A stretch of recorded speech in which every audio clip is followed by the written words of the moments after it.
Welcome back to another episode of Chicago Hockey Radio. I'm Lee Grossman. With me in studio, Tassos Kirkos, Justin Lynch on Zoom per usual. The Blackhawks lose last night to the Calgary Flames 3-1 in Calgary. But before we get into that, Leo's a rant. We need to talk about something important. I'm frustrated. I'm upset. I'm disappointed. And frankly, I'm disgusted. Nothing to do with the team, but with Danny Wirtz, Jamie Faulkner, the entire Blackhawks organization, basically, for what they're doing to me and other Blackhawks fans. It's truly, truly criminal. Last year, we draft a cornerstone, franchise-changing, once-in-a-blue-moon generational talent in Connor Bedard. This year, we build a team around him. We get talent on the line with him. This is the most hope we've had since realistically 2007 when we drafted 88 and 19. Ever heard of those guys? This team should be trying to get every single eyeball from Grand Rapids to the Missouri River on this kid and this team. But what are they doing? They're blacking out the games for everybody in the area unless you have a fucking antenna or DirecTV. Sorry. Not to mention all the people not in Chicago, Blackhawks fans in Iowa, Indiana, Ohio, Milwaukee, that are out of the range of the antenna and the DirecTV, but within the range of the ESPN Plus blackout. It's absolutely disgusting. Rocky Wirtz passed away a little bit over a year ago, tragically. He took over in 2007. In 2007, let's go back for a second. We had just drafted Jonathan Toews and Patrick Kane. Rocky knew what he had to do, and it was to get the game on for as many people as possible. Get the team on TV. His son, Danny Wirtz, is doing the complete opposite and absolutely pissing on that legacy, what he built for this team. He's throwing it in the fucking garbage to try to squeeze a little bit of money out of these providers like YouTube TV and Comcast. This guy doesn't understand basic economic principles, okay? He has no leverage. We're not talking about Monday Night Football. We're talking about a local Blackhawks broadcast. They announced this $7 billion fucking gentrification 1901 plan for the stadium that's going to have levitating dog parks and fucking concert venues. I live a mile away from the stadium and I can't even watch the fucking team. I sent my father a Crack Streams link last night. What are we doing? I'm personally made the decision I'm not going to a single game and I'm not buying a single jersey until this team is back on TV for me and my family to watch. And I hope every single Blackhawks fan does the same because it's fucking horrible and we shouldn't be putting up with it. It's not 2004. It's 2024. You have the best young player in the world and you're not letting people watch him. Shame on you, Danny Wirtz. Shame on you, Jamie Faulkner. And fuck you too, Jerry Reinsdorf. Don't think I've forgot about you, you little fucking rat. Fuck. Preach, brother. Wow, I'm lost for words right now. Sorry. But yeah, I think to sum it all up is utter woke nonsense. That's my synopsis of that whole thesis of yours. But yeah, no, anything that's Reinsdorf on, I don't know why Wirtz is getting involved with that. Because as a White Sox fan, I can attest to just how much of a clown this guy is.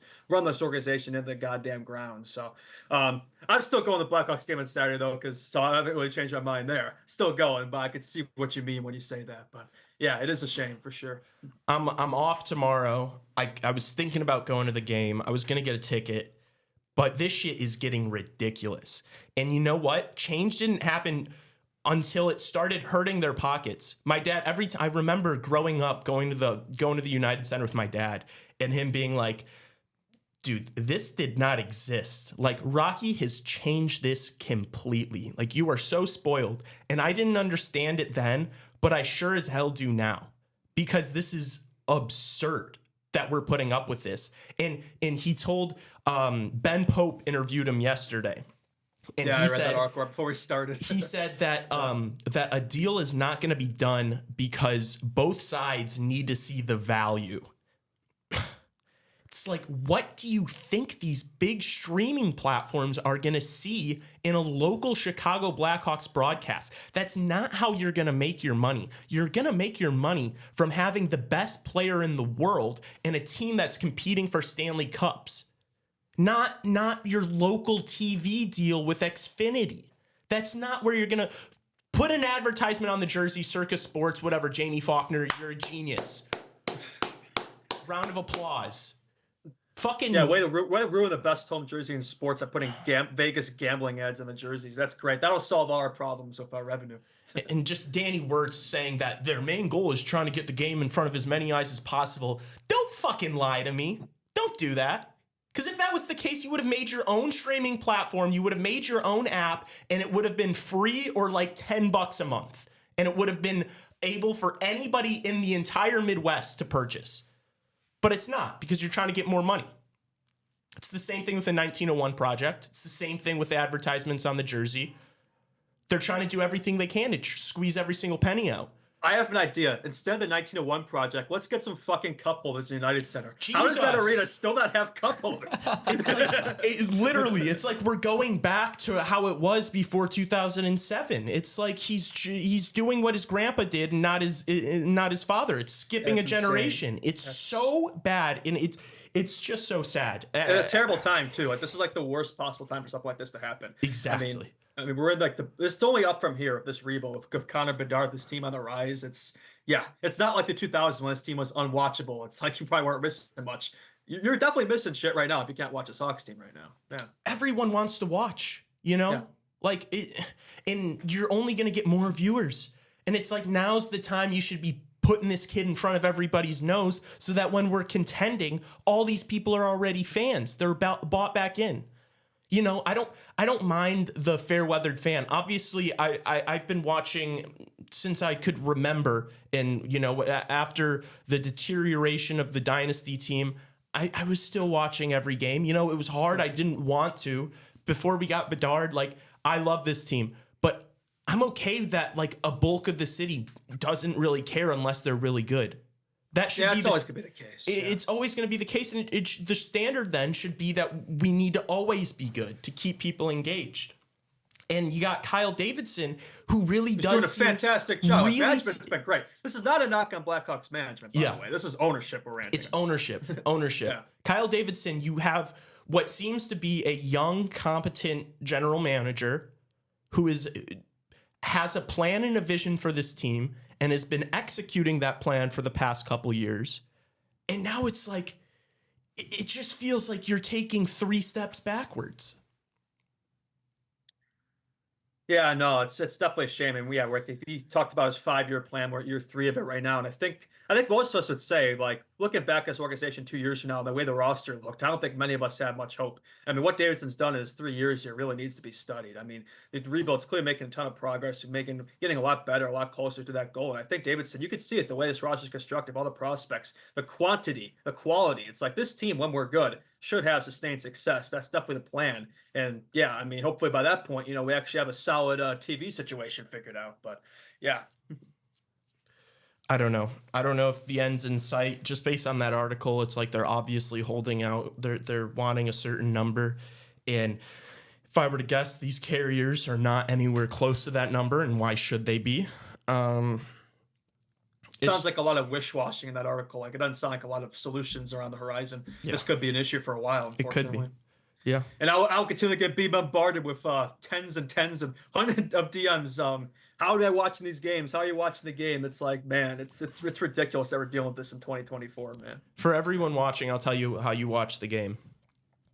Crack streams, meth streams, Vipro.nu, VIPROW.nu, Streamies, Buff Streams, any of those. Do not get Astound, do not get DirecTV, and don't go to the games.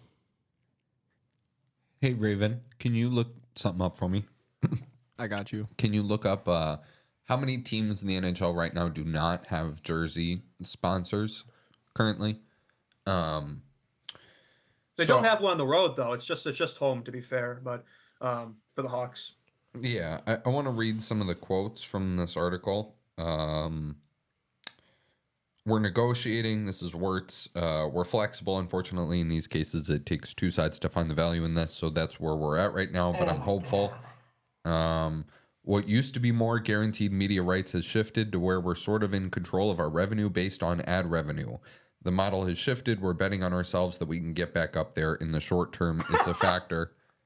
So from what I'm seeing, Lee's having an aneurysm over there. from a month ago, it says that roughly 9 teams do not have one patch on their jersey. Props to those 9 teams, man. Big up. I'm trying to think of what they are. I can't off the top of my head, but and then this is, I don't know how reliable this is, but it says that the average cost of a jersey patch sponsorship in the National Hockey League is $3.87 million, while helmet sponsorships average around $2.1 million. I would imagine the Hawks are probably on the higher end of those numbers too. Yeah, because they got the helmet too, a bell tire. I don't know if that's still their helmet sponsor, but yeah, and then Circuit the jersey patch. So like we're the Blackhawks though, Original Six organization, big market. I mean, Yeah. I don't know if it's going to make much of a difference. But you know what? That's not that much money Especially for the Blackhawks. For- Like how much? for a professional $10 million. for a professional It's a sport. couple players. You just said 3 to 2. I said average. The Hawks are probably on the higher end of all of those Yeah, averages. that's fair. Yeah. What do you think they're holding out this? How much money do you think they're holding out for these TV deals? I have no idea. Yeah, no idea. I don't know. I do want to interject here with something that I saw recently, and it was talking about how the NHL is kind of changing the way they take money and like how players are paid. I believe now going into the future, they're going to be taking a small percentage out of every player's paycheck and putting it towards like a furlough system almost. Okay. So I don't know how this is going to change things as well, because I know, TV deals are a big part of how. National Socialist League. Yeah. But I don't know. I just saw that and I wanted to see your guys' opinions. I just can't stop thinking about the betting on ourselves thing. Well, they're talking about like That's going really well, right?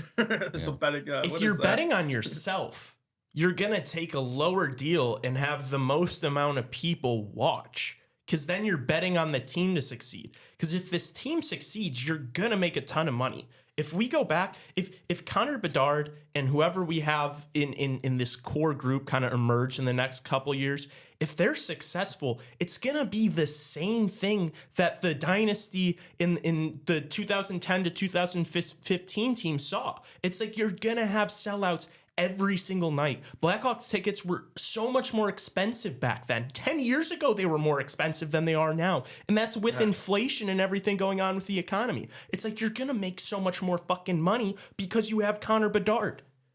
It's like, why are you trying to milk the tea of this TV deal so bad? It's a slap in the face of the fans. It's like clearly the fans mean nothing to them compared to the money. They don't even mean nothing. We mean less than nothing. We're a statistic. We're another dollar in their pocket, and that's worse than nothing. It's disgusting. And I'm gonna get pissed every time I think about it. I wish I could add, but I think you've kind of nailed the whole CHSN rant. Well done there. It was an interesting article, though, from Ben Pope. He did talk about, they did talk about the ads on the jerseys, and they talked about some people complaining about the fact that it is a sports gambling ad on Sports a jersey. betting. And, yeah, Exactly. Didn't push back much though, did he?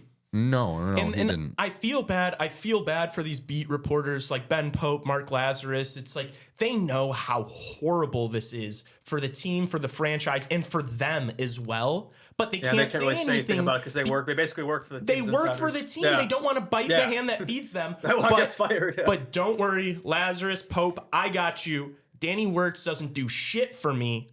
Fuck him, I'll say it. Because it's we don't work for the Hawks, so we have no filter. it's horrible. It's horrible. And I saw Lazarus tweet something last night of the Blackhawks posted something on Instagram or Twitter They said like, don't blink or something. You can't miss it. And every single comment was like, oh, well, I'm missing it because I'm in the blackout zone. Oh, That's missed so one. I can't ironic, watch it. man. And he just reposted it. And it's like, I know he's furious, you know? And The Hawks social teams, man, I swear they have no self-awareness sometimes. It's so funny. I think I could do a better job running the Blackhawk socials than Well, whoever's obviously. running that right now. Obviously. They're always so slow, too. I remember, like, the Winnipeg game. Like, they posted the Donato goal he scored in the second period, like, when the game was, like, almost over. It's like, how slow can you be? I mean, what are they doing over there?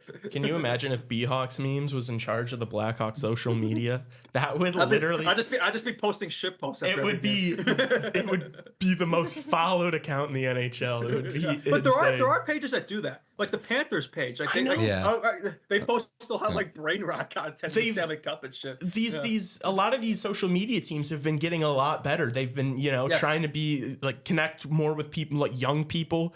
The Hawks page has not been doing that. No, not at all. At least on Instagram. Yeah.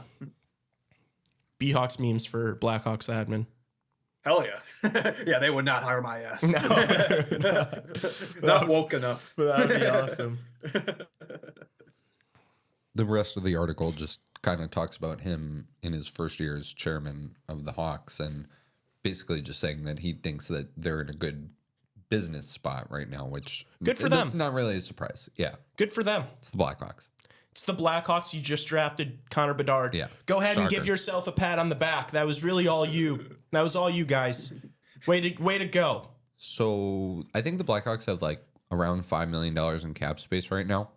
Yeah, sounds about right. It's 5-6 million. Yeah. Mm-hmm. Would you guys be upset if they didn't spend the cap next season going into next year? If they weren't pressing up against it? Yes. Close. Yes, next year. This year I'm fine with it. Next year, not this year. I mean, I think That's this what year I you want to said. give yourself Next some of year. that wiggle room. But Yeah, next year, yeah, you want to go after that big fish in free agency. I think we've all talked about this. Get that big forward because that's kind of what we're lacking right now in this core. So if you're not getting that in the draft, which hopefully we do get that in the draft, but even if we do, I think get a big forward in free agency next year. Like absolutely, put yourself up against that cap. Yeah, I think we're all in agreement that next year is the year that they should really start going for it. So yeah, if I see a lot of cap room left next year, I'll be very frustrated. Especially Although you do with got this to take into fiasco. account the Bedsy extension, though. That is one thing we do have to take into account. Yeah. Yeah.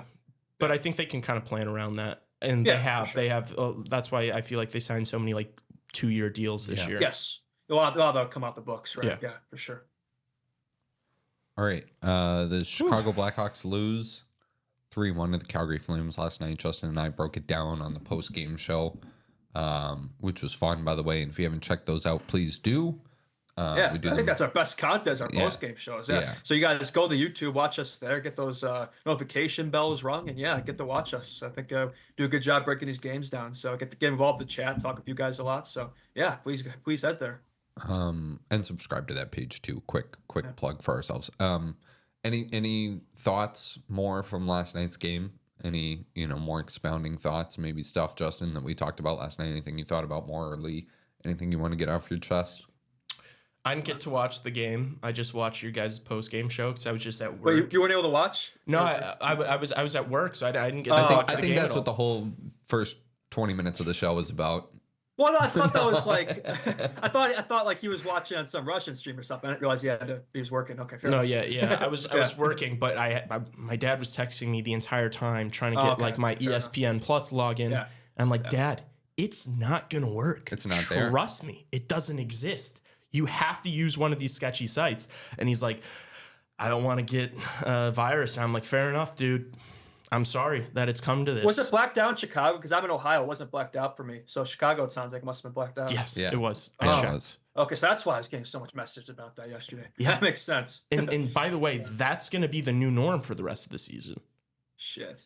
Yeah, because then the games are. Oh fuck, man. Like most of the games are going to be that way, unless they're the TNT, ESPN broadcasts. Which to be fair, they do have a lot of national broadcasts of the Blackhawks, but that's only so much games, right? Like 13 or something. I Which, don't know. thank God, and again, geez, if we did not get Connor Bedard, how fucked this lot would be. They got extraordinarily lucky, man. That's the thing. It wasn't skill at land us Bedard. It was luck. Yeah. But in terms of the Flames game, I will say this. I think there's a question to pose here. It's like, and I look at this lineup. It's like, yeah, I think they pose this question in every shift episode. Where's the offense going to come from? Well, outside that first line, Bedsy, Turbo, and Jones in the back end, the offense isn't really coming. I mean, the second line has 1 goal in 4 games. The third line has yet to produce a goal, though it's been pretty strong defensively. That Dickinson, McKayev, Anderson line, and I think the fourth line has 1 goal with Donato in the second game. So yeah, outside that first line, we haven't really been generating much offense. We talk about having 2 working first lines. That doesn't really seem to be the case right now. 2 working top 6 lines, I should say. Like the Bedsy line's cooking, but outside of that, I know that second line's look good. I think Hall, Kurashev, Bertuzzi line has looked good, but it's not getting results. Like Bertuzzi's been a ghost. Hall has been all Swedish, no finish.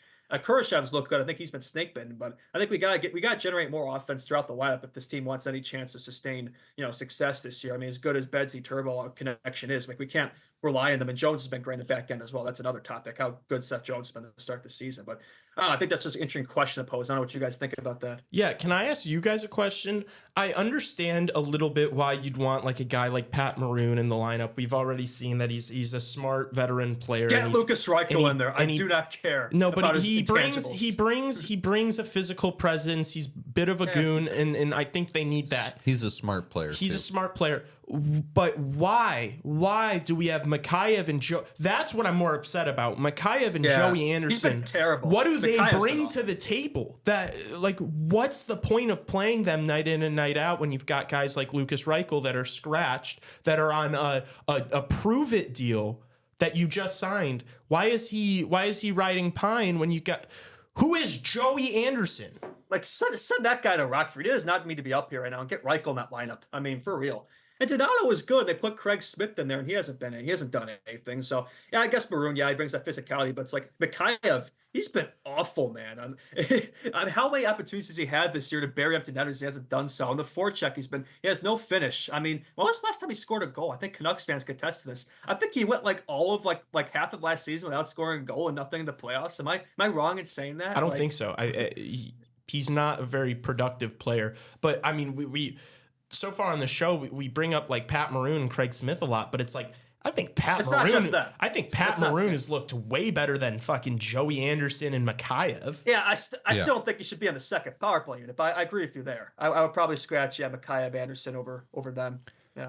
I will say, Justin, you were talking about the second line and how it looks like a lot of cardio, and I kind of agree sometimes that it does just look like a lot of cardio for some of those guys out there. No disrespect to Joey Anderson, but I just think that there are other pieces in this lineup that do deserve to be in there ahead of him, or just if you're the Blackhawks, I've been banging the drum for leaning this roster as young as you possibly can right now. It's not very young. No, this it's lineup. not. Like the way this roster is constructed, it didn't really leave any room for like added young pieces. I mean, the offense, there's no new young pieces there. The defense, you could say Nolan Allen, but he's probably not going to be up here that long anyway with Kaiser being back. And Kaiser already played 41 games at Blackhawk the past 2 seasons. So there's really nobody like new amongst the young players on his team. They're all in Rockford, which like I get it, but I don't get it. You know what I mean? Like it's like, dude, does every single young player need to be in Rockford? Every single one? No, I don't think so. No. I don't think so. That was clearly at this point had to have been their plan going in this year, because why would you go out and trade and bring in the older 7 veterans? If that wasn't the plan. Ilya Mikheyev, 11 playoff games for the Vancouver Canucks last season. Zeros across the board. Oh, yes. 0 goals, 0 assists. Oh my gosh. 0 assists. And that's -4. That's rating. That's a team that has talent all throughout its roster. It's not like he wasn't playing with good players. Yeah, there. it's not like he was playing with Dickinson and Joey Anderson. Joey Anderson. Yeah. I will say I'm surprised that Dixon hasn't produced yet this year, though he was playing, more minutes last year. He oftentimes he was on the first line in that godforsaken Hawks team, so obviously his numbers aren't going to be there. But he has been good defensively. I will say that line has been decent defensively, but 0 offensive production to speak of in that bottom 6. I mean, whatsoever. Like it's all the top line right now. I think the second line eventually they got to strike eventually. It's not like gonna look good, but I don't know. It's 4 games in. It's a little concerning to see not really much production from them too. And also having like your shutdown unit go up against like the 3rd and 4th units of other teams, like that makes no sense. It's not like that's winning you games. Like get them out there against the top units. Yes. Put Betsy's line against the lesser competition. I thought that's the whole point of what they were trying to do there. But yeah, that doesn't really make a lot of sense. Yeah, if they're just getting their cardio in, as you would say. Jesus. Yeah. Is Calgary actually good or no? I think eventually Calgary's going to flame out, but I mean, so far they've had a pretty. Hey, saw what I did there, snazzy. But yeah, no, I think the Flames, like yeah. I mean, I think they're better than we think. I think that's totally fair to say. They're better than we think. It's a shitty division, so they can definitely make some noise. But I don't think, as I said in the postgame show, this is not a team I think that's going to make a run or anything like a long-term run. I think they're eventually going to. I'll say it again. I think eventually Calgary's going to flame out, but we'll see. I don't think they're a playoff team, but I think they're decent. Do you guys care that teams that start off 4-0 make the playoffs 80.4% of the time? No. They will not be a part of that 80%. I could confidently say. Really? 19, no. They're in the 19.6? No, because 80% of those teams don't have the Calgary Flames roster. So no. Yeah, no. I mean, they could be, I don't know, around 500 or so, probably less than that, but maybe not. They're not going to be as good at tanking as I think we thought, which they should be tanking this year, but they might be a bit too good to tank. So that's good news for us, I guess. I don't think you should look at the first month and think anything. Yeah, here we go again. I don't think it should change I think the roster before the start of the season is all that matters. Fair enough. And I'll stand by that. And hey, right. if the Calgary Flames make the playoffs, you guys can all tell me. No. Hey, that's on me. I don't know. We can think of a punishment. No, let's come up with one right now. Practical Joker style. I like it. If the Calgary Flames make the playoffs, I'll get a Calgary Flames tattoo. No way, dude. Oh, yes, no, sir. you wouldn't. Yes, I would. You could get. I got deal. We're taking that. We're taking that. You would have to run to Lake Michigan from here and jump in. I was gonna say. No, you got Glaze. You got Glaze. Danny Wirtz and CHSN for 10 minutes on the show. Oh Jesus! I'd rather get a tattoo. I would say if the Calgary Flames make the playoffs, you'd have to wear a St. Louis Blues jersey on the podcast every time for the first 3 months of next season. For the Winter Classic. He's got to wear a Blues jersey at the Winter Classic. Well, yeah, I mean, we won't know by then if they're making the playoffs. Wait, yeah, what am I talking about? Yeah, I was on a nothing there. No. But that's my argument is we'll know that they're not making the playoffs by then. The Flames are 30-12 by then. That'd be awesome. That'd be brutal. It's not going to happen, though. No. I mean, maybe. No. All right, so Flames tattoo then? Oh, fuck. Why did I say that?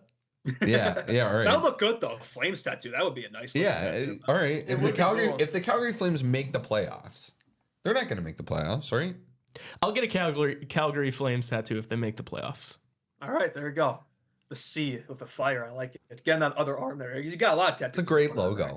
It's a great logo. I'm going to see what their odds are because maybe I'll put a wager on them to make the playoffs to help pay for the tattoo. Make some money to pay for the tattoo. There you go. Exactly. Already thinking of business. I like it. I bet they're still pretty good. Hey, if they're horrible, like I say, and that this first month of hockey doesn't matter, what do you do? What do you mean? What do I do? You guys you both have to come on the podcast and acknowledge that I'm right and that the first month of hockey doesn't mean anything. Sure. Oh, sure. Yeah. Sure. Okay. Deal. Yeah, I'm down. As long as I'm not getting more tattoos, that's good for me. I would argue if this were more even odds, I would say I won't watch hockey for the first month of the season next year. I couldn't go any length of time. No, me neither. That would be if I believe, but I don't believe in the Flames that much. No. Yeah, no, me neither. I don't believe in the Flames enough to make that bet. They're still plus 186 to make the playoffs. Probably hasn't changed that much. No, I mean I'm sure they were plus 700. Yeah. Because the Blackhawks are plus 830, the Ducks are plus 900, and the Sharks are plus 2500. They won't have better odds than those teams. So that's probably about it. Yeah. So people are hammering away at the Flames right now, I guess. Yeah.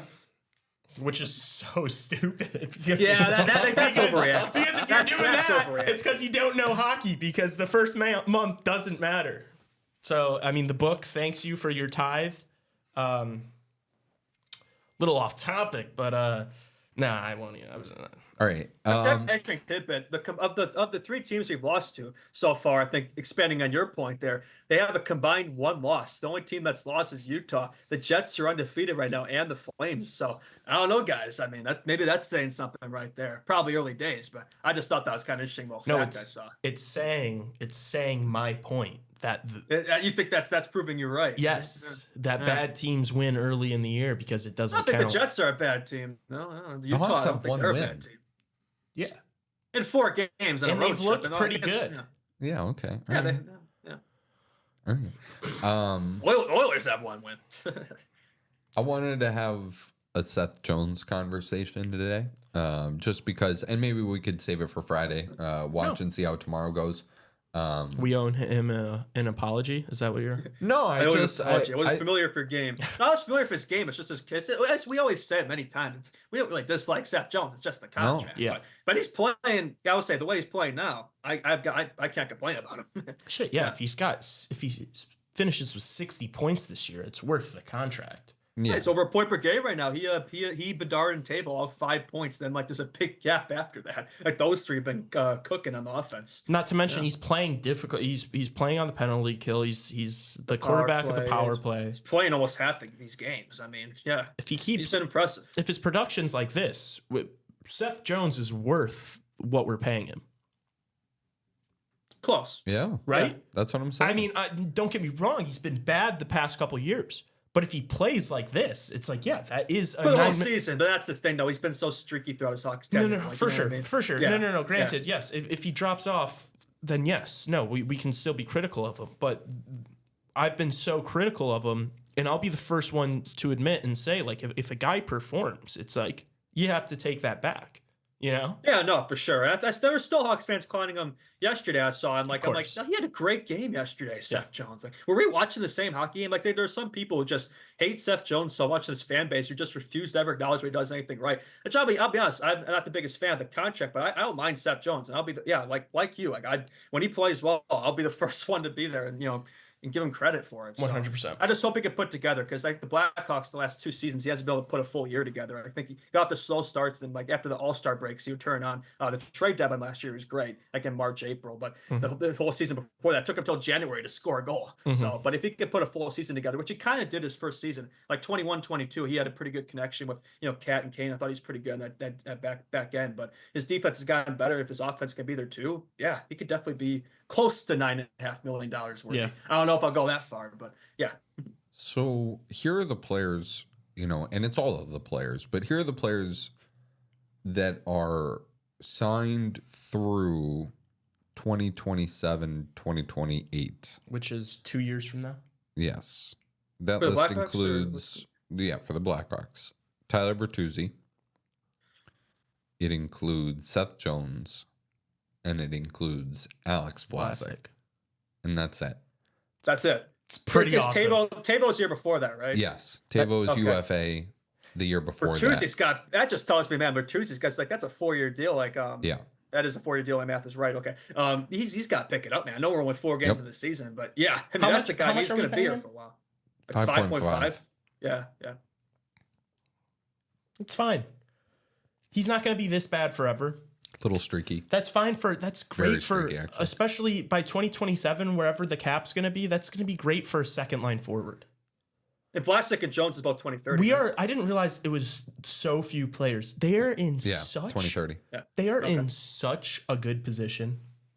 The sky is the limit. They can do whatever they want. Yeah, 9.5 isn't 9.5 till 2030 isn't really that contract bad. is not hurting us as much as Hawks fans think. It's helped, the last couple of seasons kept us at the minimum cap floor. It's actually helped us, honestly. Yeah. And 9.5 million might look like a not now. It's gonna look like nothing in a few years. That cap's gonna keep going up. Might go up by another 4 million next year. Like, that's not gonna look that bad. And the way he's playing now, honestly, I don't think I mind it too much at the moment, to be honest. I think it's just because like Blackhawks fans, we kind of have the people who know. We kind of have PTSD a little bit from like the Brent Seabrook deal, which at the time was like probably Stan the Bowman, worst in the league. But it's like this is not the same Different situation because at that time we were still paying Kane and Taze like $10.5 million each.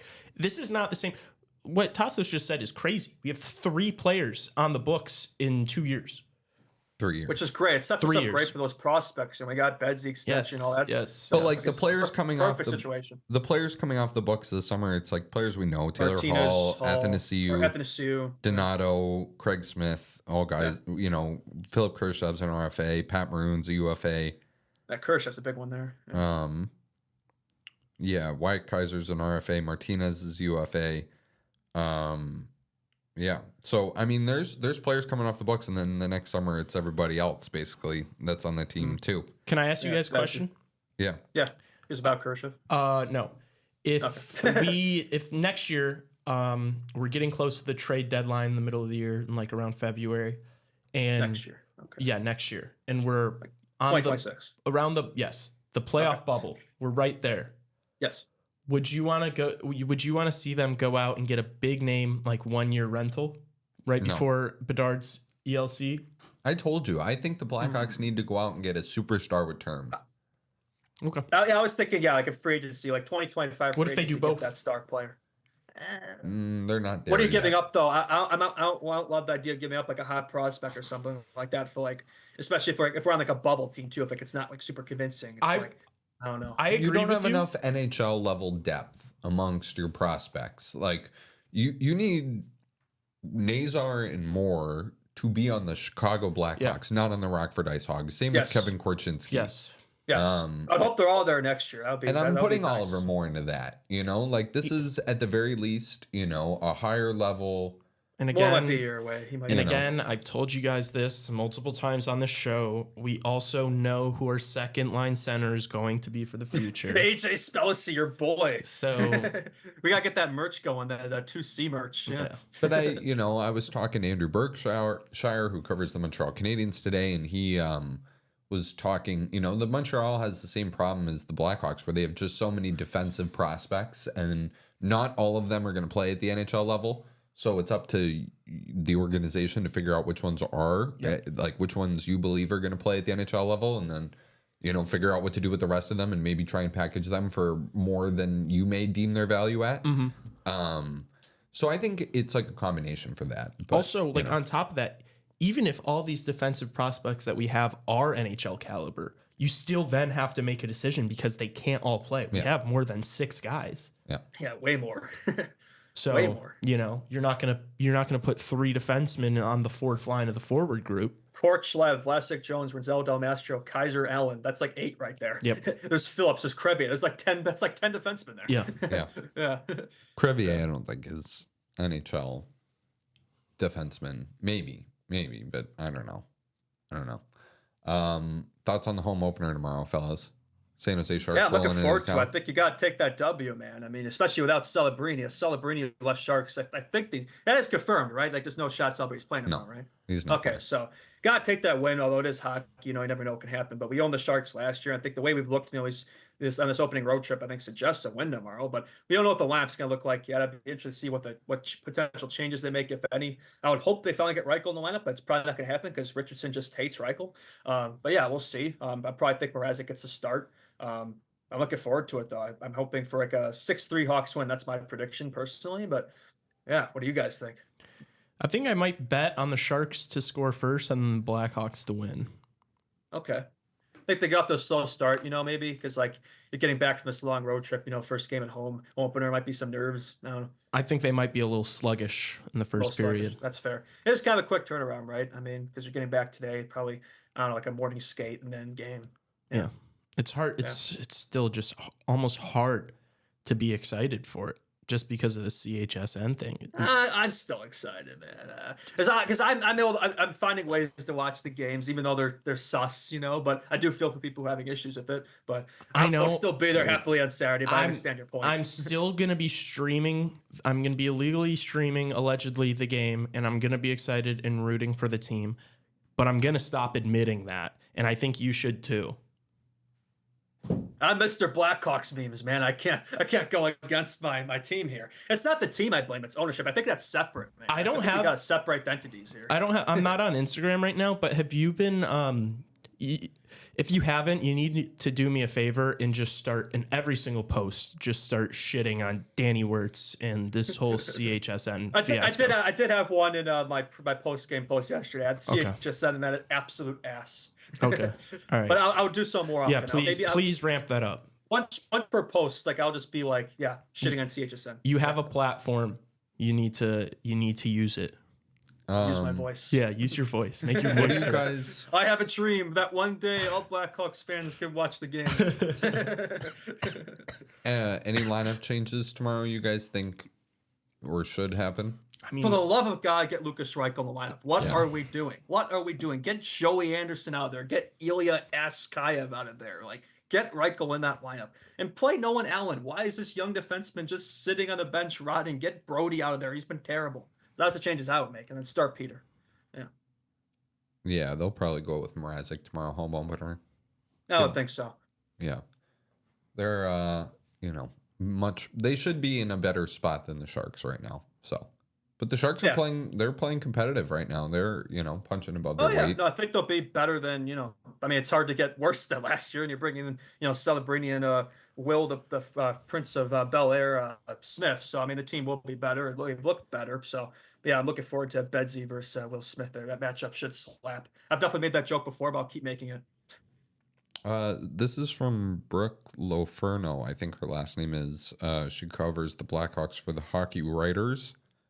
Hey, Blackhawks fans. I saw a tip on here about Proton VPN. Just downloaded the app on my phone, created an account, and connected to the VPN. It's free. Got the game on my ESPN Plus app, and now I can AirPlay it on my TV. This whole thing is a mess, but I hope this helps. Better than Russian streaming. Dude, people are finding hacks to just watch the Blackhawks in 2024. We need VPNs in the year 2024. What is going on, man? We're going to have YouTube tutorials on how to watch this team. I was on NHL webcast. Like, I'll be clicking, trying to find the Hawks games, and I click somewhere wrong, and it put porn ads on my screen. So, yeah, that's where we're at right now. Dude, what are we doing? Right. No other thoughts on the home opener? I'm excited, man. I'm looking forward to it. I think we take the dub, hopefully. We'll see. But you can't really hockey. Anything can happen. So we'll see. We could easily lose and look like ass. Will Smith first 2 NHL goals. Will Smith, maybe he gets his first goal. First goal of the game. I think you said Sharks get first goal. We'll say Will Smith gets it, and then we take over the rest of the game. But I'd be happy to see Will Smith. I like Will Smith. Score predictions, Tassos? According to Macklin Celebrini on the Empty Netters podcast, he's a big fan of MILFs, apparently, Will Smith. So that's my boy. Oh, really? That's pretty fire. Dude, you gotta I gotta figure that out. You gotta figure that out. Lee keeps dropping stuff here in the studio, and it's killing me. Shh. Cut that out, Raven. Score prediction 6-3 Hawks. I hate score predictions, especially the day before a game. Like, what do you? Well, we'll just say who do you think wins? What are you looking at me like All that right, for, Ebenezer dude? Scrooge. Oh do you my hate God. Christmas too? Oh my what God. the fuck? No, I don't. No fun allowed. No, I just what are the odds we're ever going to be right? Like, this is like guessing. I think at least once, right? I was almost once. The first game I said 4-2 Utah, and I was 1 minute from being right. Yeah, I've been totally wrong every. But then you game. weren't right because it's hockey. It's always if. Let me know. Maybe we need to start keeping track of these if we're actually going to do this in earnest. And we can, or it's just like the point is that we're giving. We talk about and say what we think's going to happen in the game. Okay, and then Ottawa beats LA 8-7. The score prediction is just obviously yes because it's the beginning of the season and none of it matters. Oh my God. That's not the point. That's not the point here. Take a shot every time Lee says that. The point here is that we give a score prediction to kind of tell our audience how we see the game ending up. That's why that's why people watch. Like this kind of content. 17-0 Blackhawks. Oh, you fucker. That is a 10-point. Give your score prediction. Give me 6-3 Blackhawks. Even though I said that That's a good one. I like that. Yeah, even though Where'd you find the 6-3 prediction? Did you say that? Yeah, that's exactly what I said. You can say it too. I don't know. No, give me 4-3 San Jose. Give me 5. Will Smith overtime winner. All right, give me Hawks 5-2. Okay, let's go to break, and then we'll come back with NHL hour. In a second. Yes, NHL. Yeah.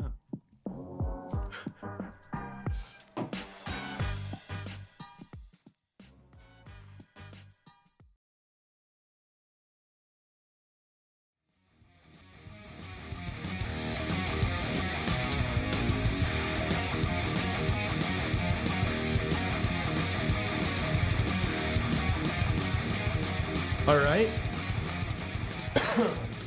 Pardon me. Welcome back. Chicago Hockey Radio NHL Hour. Where do we want to start? We want to start with the Flyers-Oilers game last night. Yeah, how about that? OT. Matvey Michkov getting his first 2 goals. Yeah, it's pretty sick to see. First one was a little odd, but the second one was a beauty on his part. He could score a ton this year. Definitely be a Calder favorite. But I'm not sure what happened to the Flyers now. They choked it away. The Oilers finally getting their first W. So there goes my prediction that the Oilers would be the last team to get their first win. That was, I don't know, I was not cooking shit with that prediction. But no, I mean, Oilers finally get a dub. But Michkov, nice to see him cook. Should be a fun Calder race of him and Celebrini this year. Yeah, do you think anybody else is in that? What about like the Stank Man? Yeah, Stankoven, he could be in there. Lane Goshi Hudson. hasn't done anything Lane yet, but Hudson. eventually- Lane True. Hudson. Yeah. McGrory hasn't really done anything yet either, but you can throw him in there. Will Smith, maybe. Who else? Yeah. I'm sure there are others. I'm blanking on them No, right now. But yeah. it's I don't think it's gonna be that wide open. I think it's gonna be pretty apparent who actually has a realistic chance of winning. Like last Yeah, year, I think it's gonna be it was a mainly two-horse race. So 1.5 horse race. Between yeah. who? between Brock Faber and Connor Bedard. Oh, I'm Where have you been? this year. no, last year. Oh, I'd say it was between Connor and Bedard, and Wild fans, could throw Faber in there too if they want. Yeah, I think Luke Hughes was on the outside looking in. I would. Yeah, no, he was I don't just think he had the year that- honorable mention there. Yeah. Yeah. Yeah, I think Lane Hudson is firmly in the mix for the Calder right He's now. so fun to watch, man. Yeah. He's like, if Patrick Kane was a defenseman, like that's Lane Hudson, the way he plays, just the way his stick handling, his skating, the way he gets involved in the offense. He's so fun to watch. He's like my car light. Maybe he needs to work on some of his defensive game, but I think no, he's done a lot of fun to watch, and yeah, for sure, definitely a very exciting player. It's like the modern NHL defenseman, isn't it? Like that's what all these teams want as a number one defenseman is you want the quarterback for your power play. Kind of want that rover, right? Gets involved in the offense. It's kind of a 4 forward out there where he needs to be. You still want you still want big bodies though on the back end. Yeah, I think somebody like that to complement like that player for sure. But Like if you- Devon, yeah. If you think about the past few years, all the emerging defensemen are, it's more the skill game. Yeah, than it but is think of the size game. Stanley Cup champions though. For sure. No, I agree with you that the model for a winning team is having strength and Like size in the back defensively. end, yeah. But But it seems to be trending away from it a little bit. But yeah, I'd say in general, it looks like the game's starting to shift a little bit more towards the speed and skill aspect. You do see a lot of defensemen coming in like that, right? I mean, a lot of the players aren't there yet. But you see like the Z Beams and the Carter Yakimacheks, people like that. I definitely just totally fucked up both of those pronunciations. I apologize to both of them, but you see a lot of good young defensemen like that are really skilled. So yeah, Yeah. Yeah, both those guys are going to be studs too. Bouillon is sick. Yeah. He's sick. yeah. Yeah. So 4 games in the NHL tonight. The LA Kings and the Toronto Maple Leafs will play. The Buffalo Sabres will visit the Pittsburgh Penguins. The Colorado Avalanche will look to get their first win of the season against the Boston Bruins. And the Utah Hockey Club will look to bounce back against the Anaheim Ducks from their first loss ever. What are you guys looking at tonight? Yeah. Yeah. Sorry, go ahead. Oh yeah, no, I'll say. I mean, they gotta get that first win eventually, right? I mean, I think one of you may have predicted the Avalanche to be the last team It to was get me, the first yeah. win. It was you. So Yeah. I'll say the Avalanche finally take the win today. I feel like they're due. I mean, the goaltending's been rough so far. Like, the Bruins team hasn't been that sharp. They've been okay, but they've lost both the games to the Panthers. But otherwise, they look good. But I think the Avalanche are due. I say they finally get a win tonight, but we'll see. I mean, I think it's gotta happen eventually, right? Yeah. I know I've been harping every single episode about how this first month or two doesn't count. However, I do want to say that I think the Avalanche are actually bad. Like they have no. You think so? They have no depth. Look at how bad that roster looks. Look You at think it. they're not a playoff team? It's close. When they get back, when everyone's healthy, if they get in Chuskin and Landeskog, and We've been some of saying these that for guys- so long too. Like I thought this was finally the year we'd see Landeskog, and now it's like we still don't know. Like it's still undetermined, right? We still don't really have a timetable on if he can return or when he returns. Yeah, right? we don't know. And also Drouin's out, I believe. Yeah. Did Truskin? Do we have a timetable on him? No. No. Yeah, that's wild. So yeah, I mean, without He's in the those guys, I program. mean, He's in the program right now. he is still there. Okay. Yeah. So yeah, so without those guys, definitely a lot of that depth, that team's exposed. And it's like you can only rely on that top end talent so much when they're not really showing up yet. It's like that's going to hurt your chances. But I do think they'll eventually get cooking. So, but we'll see. Maybe not. I mean, they've got Miles Wood and Callum Ritchie on their second line. Cal Ritchie's a dog. Richie's looked pretty good. Yeah, he had a nice goal the other night. Yeah. Okay. He's a dog. No? Yeah, I mean they got Ross Colton on the first line, but Kid him at Rantanen, so that's Not as like, I don't know, a That's second probably line. not what you want. Yeah, as like if you're talking about a contender here, here's no. your bottom six here: Kovalenko, Kelly, O'Connor, Ivan. Chris Wagner, and Kiviranta. It's What in the world? horrible. That's got to be one of the worst bottom six. I think our bottom six is better. than No, that. it is. It is. It's actually one of the worst in the league. It's Actually, look at it now. When they this get back- this team is way worse than I thought. What I'm the hell? telling you, dude, their roster sucks.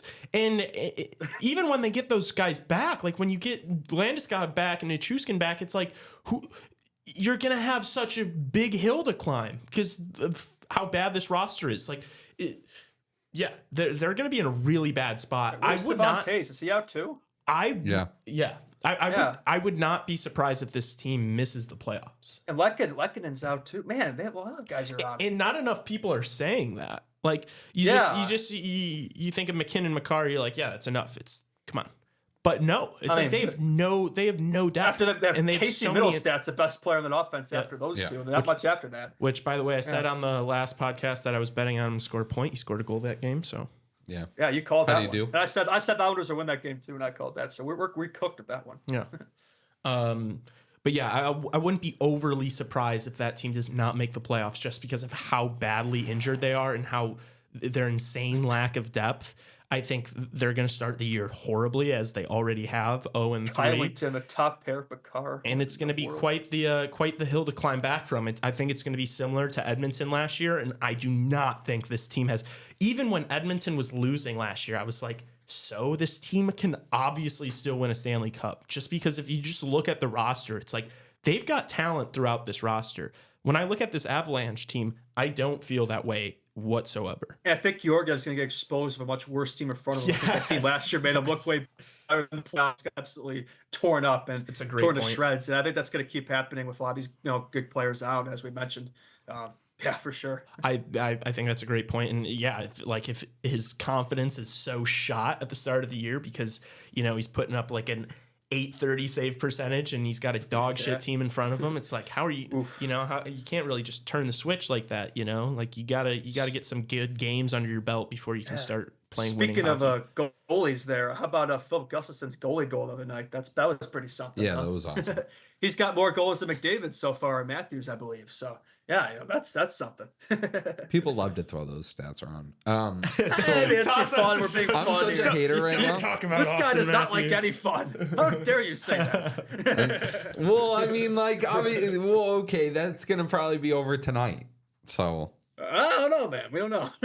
it'll probably be over tonight, if not tomorrow. Yeah, Austin Matthews hasn't looked very good, has he?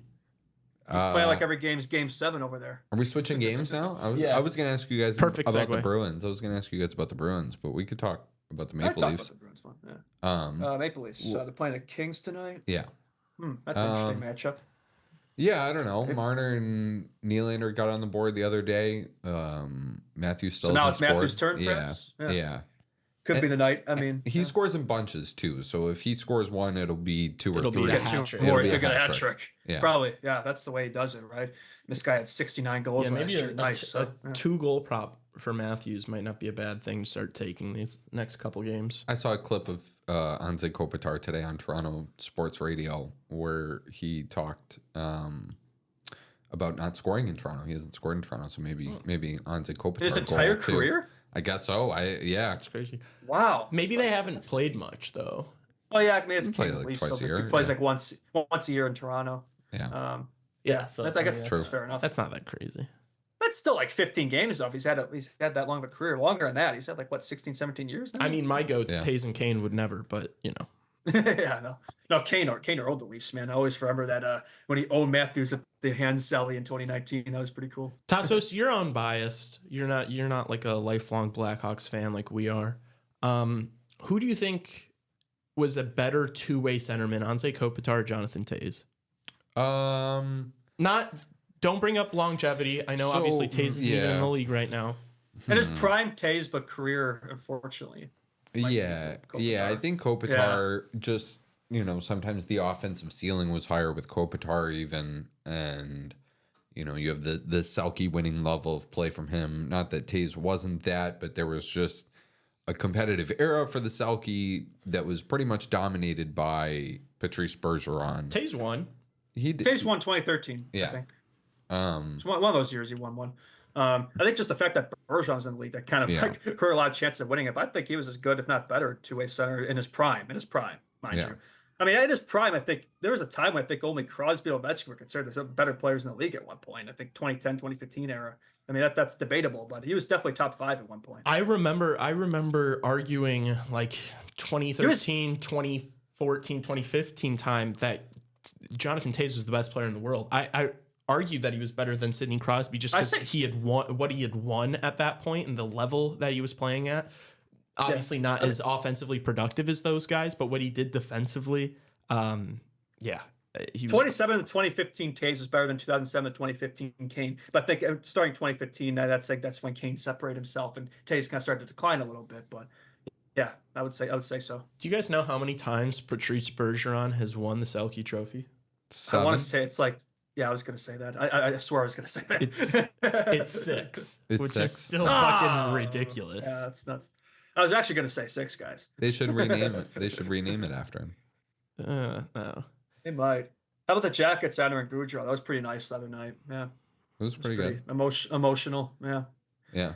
Good to see Monahan getting the board too. I know you're Mr. Segway over here. You're Mr. Segway over here. Yeah, I'm a transition guy. I'm on a time limit here. I got it. No, that's awesome. No, keep that up. Yeah, it was good. It was good. I liked it a lot. It was really emotional. I think that picture, I said it today on the show. I want to know what you guys think. Maybe I can look up while I ask you this. But the most famous pictures in hockey history. I think that Sean Monahan picture, the Sean Monahan picture of him pointing to the Gaudreau banner after the goal. I think that's gonna go up there. I mean, you got like the Bobby Orr picture, comes to mind. That's gotta be the most famous. That's gotta be. Yeah, but I could look it up, but I don't know what you guys think about that. I thought that was Crosby awesome. golden goal is another big one. You see that a lot. I see 2015 when Kane Tays raising the cup together. That's a pretty cool one. I was gonna say that's biased at that one. I was gonna say Ovechkin raising the cup. True. Yeah. We're not gonna fucking suck this year. That was legendary. Yeah. Yeah. Let's do the blind rankings real quick because I only have so much time here. True. Okay, true. cool. Yeah, so we're gonna do Mark Messier lifting the cup with the Rangers. Yeah, that's a big that one. too. Yeah. That's And when he predicted it, Ray Bork lifting the cup too is a big one. That's a big one. Yeah. Oh, the Dom Hasek, Brett Hall foot in the crease picture. Yeah, the most controversial cup of all time. That for one? Sure. Yeah. Yeah, that's definitely up okay. there. But I think the Monahan one is gonna. It'll be up there. Yeah. For sure. For all the right reasons, Absolutely. Okay, so we're gonna do a little. I've got a little blind rankings prepared for these guys. They're gonna be doing a combined top 5. Today's category is gonna be number 1 center in the Central Division. Oh boy, we're doing this together, right? Yes. All right. Yes. The Darb one. No, I'm just kidding. Okay. So just so that everyone watching and listening is aware, the Central Division contains the Dallas Stars, the Winnipeg Jets, the Minnesota Wild, the Utah Hockey Club, the St. Louis Blues, the Blackhawks, the Nashville Predators, and the Colorado Avalanche. So really? I would assume that anybody watching this show probably knows that. But that's not Yeah, true. if you watch the show, no, you're right. Especially if we being inclusive. Oh yeah, you young fans are being inclusive here. Especially if we clip this. True. Okay. All right. So I see the vision. The first number 1 center that we have on the table is Marco Rossi of the Minnesota Wild. 5. Ooh, 6. Wait, it's out of 5. It's out of 5. I thought we were doing it all 8. No. I thought we we do it all No, ways? because that's the whole point of the blind rankings. If you're getting all 8, it's not I get it blind. now. You know I exactly get it what you're now. getting.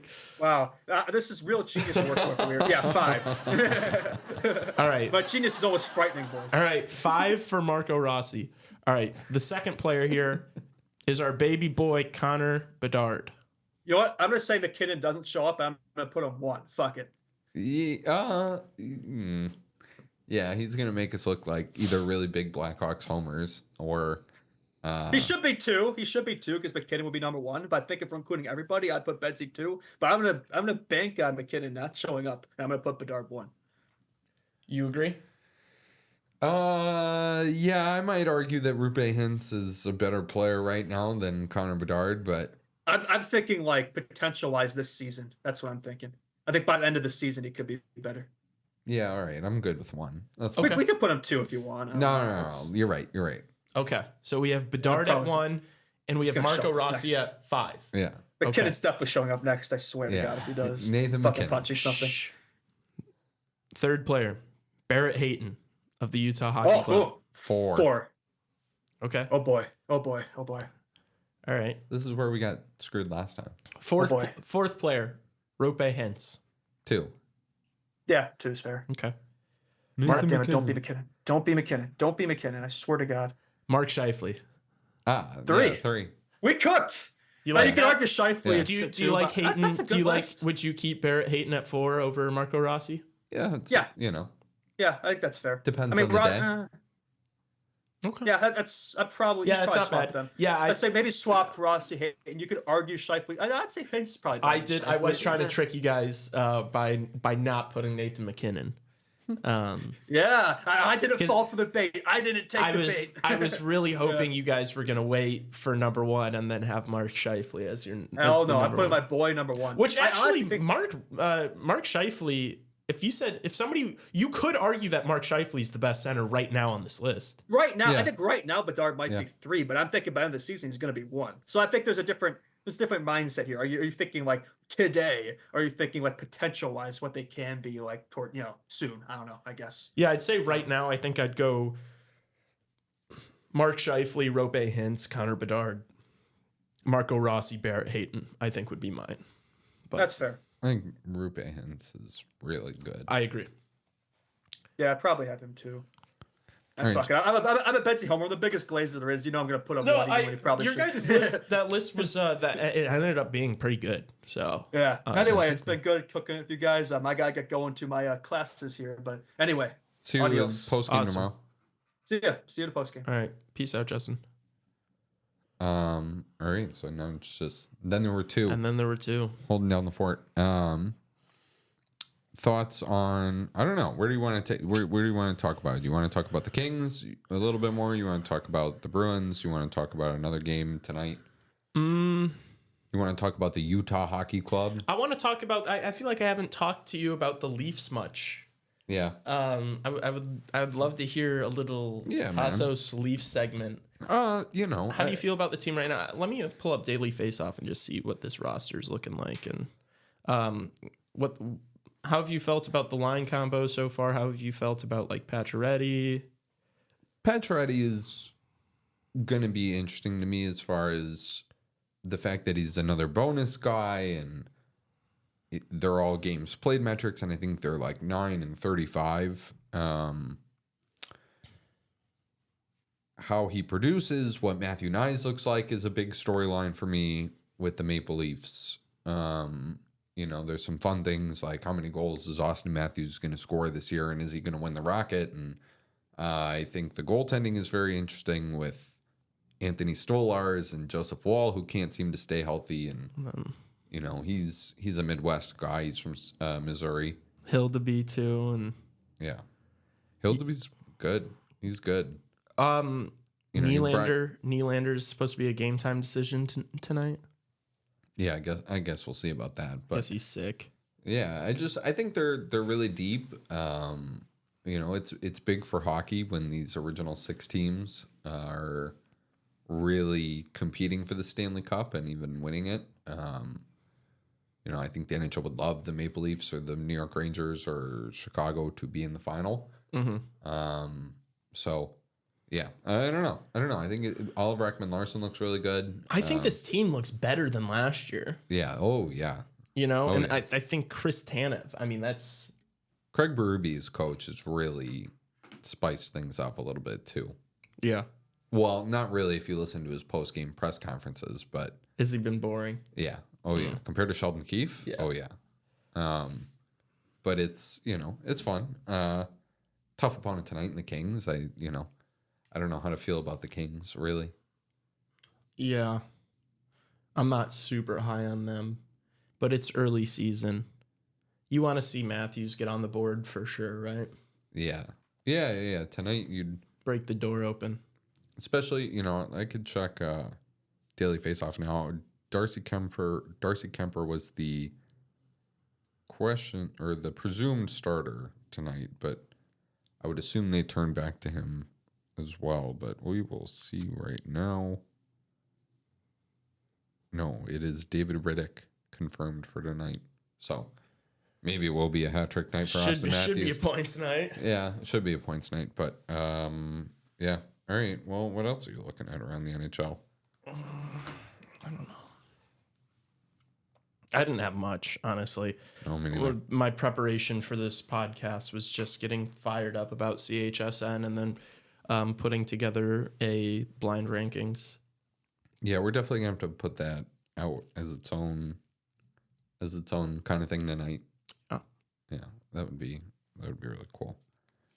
Dude, did you know that? I don't know if I said this on air on Monday. I might have. Did you know we're putting out content 6 straight days? Yeah, because of because of our regular podcast schedule and then the post games. Yeah, are Tuesday, Thursday, opposite. Saturday. Yeah, it's pretty cool. Yeah, it is pretty cool. It is. Yeah, It's a grind. it is a grind. Podcasting is a grind. Yeah, no, we have the hardest job in the world. No, we have the easiest. This is the easiest gig in the world. Yeah. So, so we're gonna wrap it there. Good show. Good That was- show. Yeah. We'll be back tomorrow for post game. Subscribe to the YouTube. Leave 5 stars. Leave a rating and review. Leave a comment on this post. DM us on Instagram at Post Chicago Hockey Radio. notifications. Yeah, post notifications. DM us questions for Friday's show too. Please. And check out the post-game show live on YouTube after the home opener tomorrow. Go Blackhawks. Thanks for listening. Peace.